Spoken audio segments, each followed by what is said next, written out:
Welcome to Derry. This is Ellen the Marvelous, the Movie Gangstar, and this is part 2 of my analytic review breakdown on it, on Trickster Shapeshifter Archetype, about Pennywise.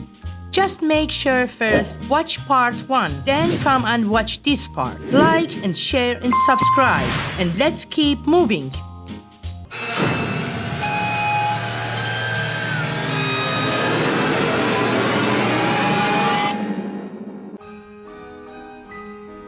In the beginning sequence of episode 3, we see young General Shaw Francis in the fanfare. And there is a very young clown who is looking towards Francis as he is happily walks with his father, but she is all alone. And this is no one but Ingrid Kirsch, who we later find that is Pennywise's daughter. The native tribe eventually created sacred pillars using fragments of the Star Stone to trap BELLOW into the woods and protect their lands. But now, centuries later, the military is digging the same area, allegedly for Russian weapons. This raises a disturbing question. What if the military knows more than they admit? The Cold War cover story feels too convenient. And why they are especially targeting the land where the sacred pillars stand? Could this be another attempt to displace native people just like before? After all, we saw about Francis' interaction with Native American young girl Rose. I believe he knows well this is something more than a military threat.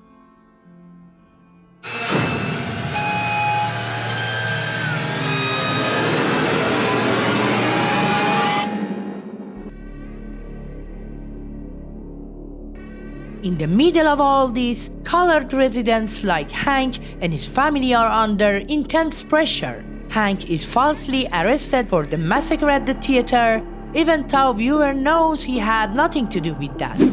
Charlotte witnesses the racist firsthand, and her only real ally becomes Rose, another woman marginalized by Derry's social hierarchy. The series suggests that fear and prejudice are being engineered, not just naturally occurring.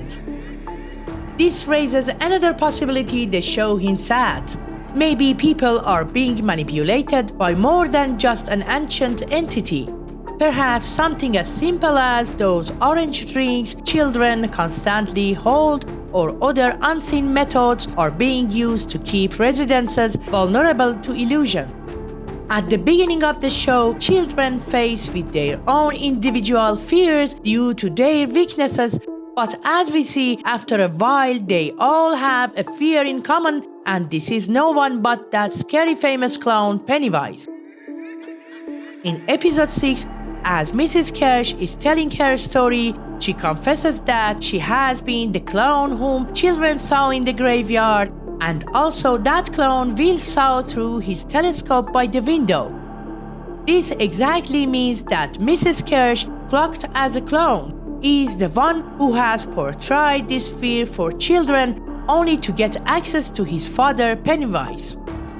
Or it's better to say she has manifested dark Pennywise through other people's fears.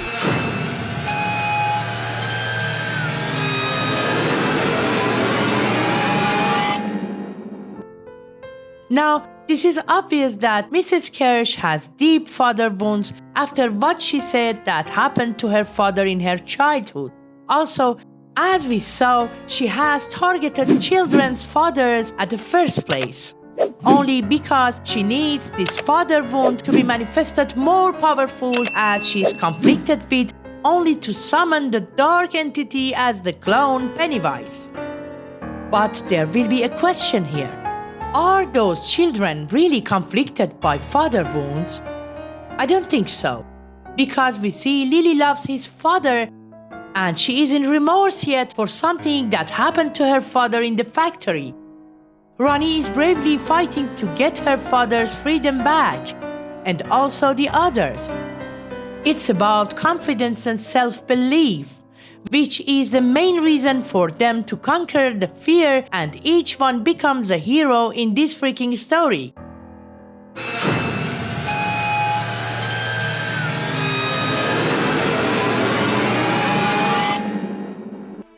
Now in episode 6, Mrs. Kirsch has placed all elements together, which will cause a huge fight and a gunshot between colored and white people, only to rise a fire of fear and envy to not only manifesting Pennywise back, but to conquering people's mind and getting revenge on everything she believes has happened to her father.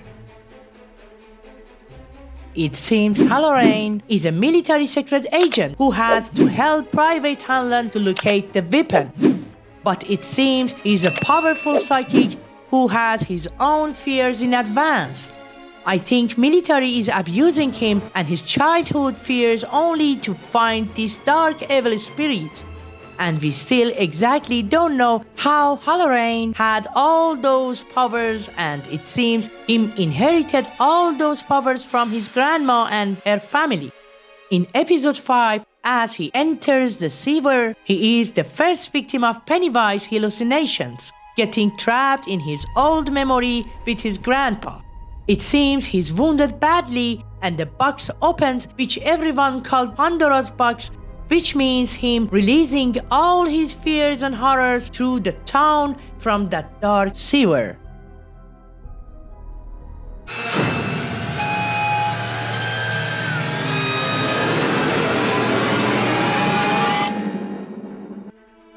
In that episode and that sewer, we also see Major Hanlon and his companion both have helmets. And as they felt warm, they removed their helmets, and the moment they did that, the entity attacked Major Hanlon and he saw Pennywise appear to him as his wife. And it was exactly the moment Pennywise began his mind tricks on him, which caused his companion's death. Let's back to Mrs. Kirsch. But how she is able to do all of that?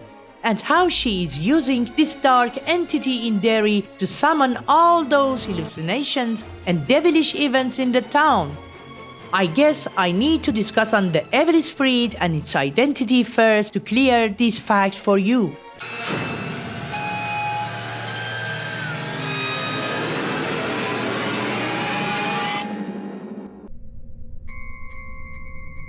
Now let me talk about trickster spirit. In mythology and psychology and storytelling, the trickster is an archetype, not necessarily a demon, but a shape-shifting force that represents chaos, unpredictability, transformation, and lessons learned through disruption. These are the main themes a trickster character archetype supports through a story. This trickster story exists in many cultures. For example, Loki in Norse mythology, or Hermes in Greek mythology, Coyote for Native Americans, the Joker archetype in modern fiction. Also, we have another form of this trickster spirit in Shakespeare's A Midsummer Night's Dream called Puck. The trickster is neither fully evil nor fully good. It breaks rules to reveal the truth, often in ways that shock or confuse. Across cultures, the trickster spirit symbolizes transformation through disruption. It means it disrupts the status quo so that something new can emerge. Also represents shadow and unconscious material coming to the surface.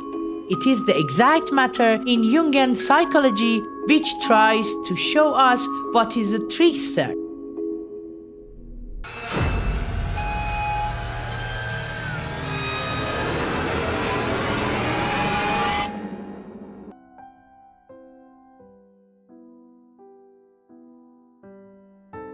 It means the trickster appears when suppressed emotions come, unhealed trauma appears, hidden fears coming to surface. It mirrors what is unresolved.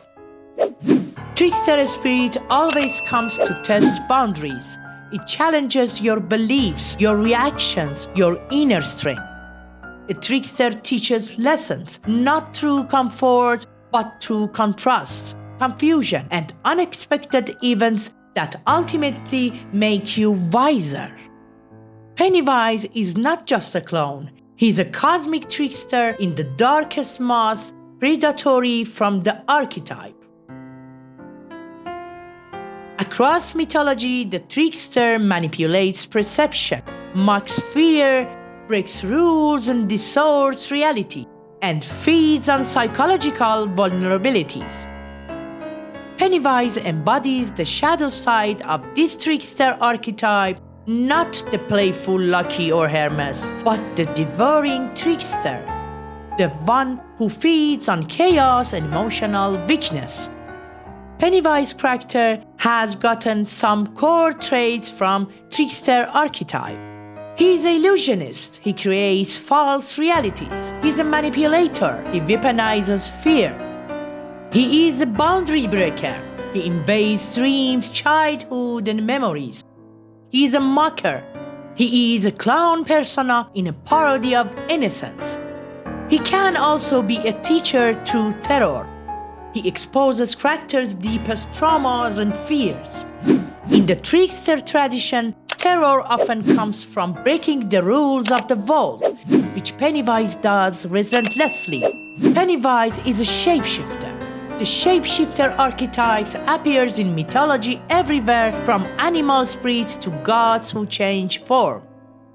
But this essence is always, I become what you fear the most.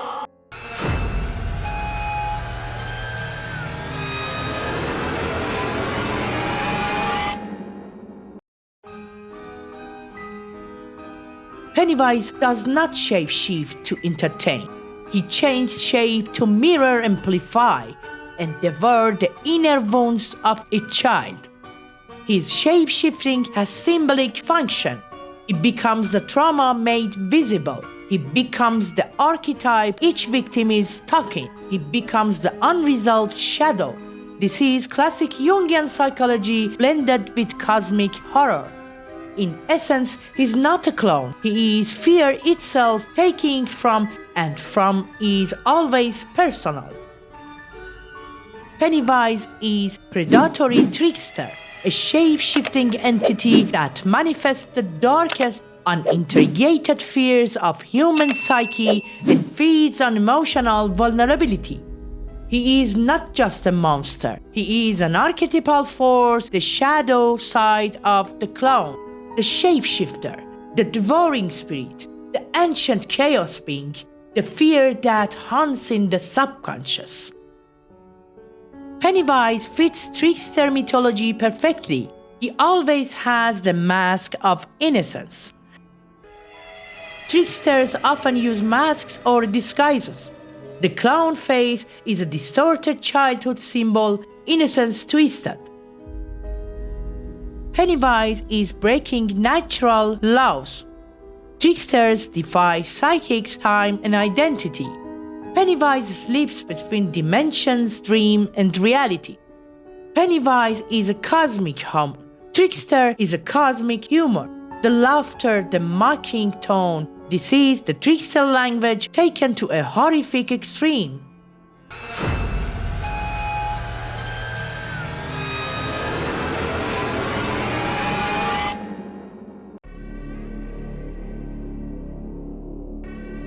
This is Pennywise. He is testing and tormenting people as traditional tricksters test humans. Pennywise torments them to the breaking point. Like trickster, Pennywise loves chaos as nourishment. Most tricksters thrive on disruption. Pennywise feeds on it, literally.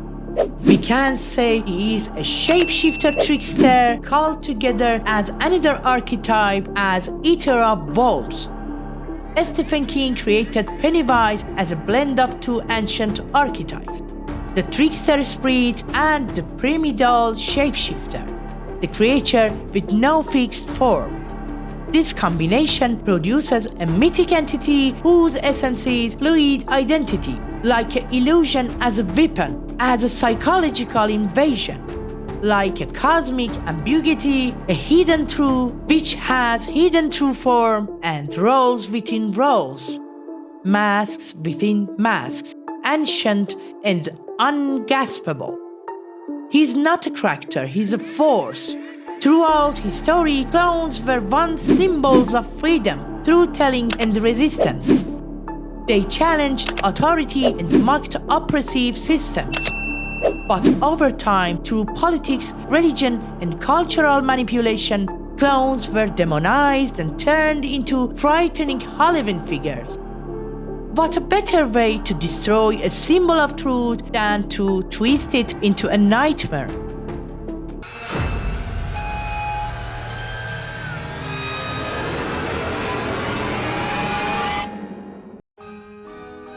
Welcome to Derry is shaping up to be far more than just a prequel to it. With its layered storytelling, complex themes of fear, manipulation, racism, and forgotten history, the show adds new depth to the mythology behind Pennywise and the town of Derry itself. It's clear we're dealing with a story that isn't just about a monster in sewer.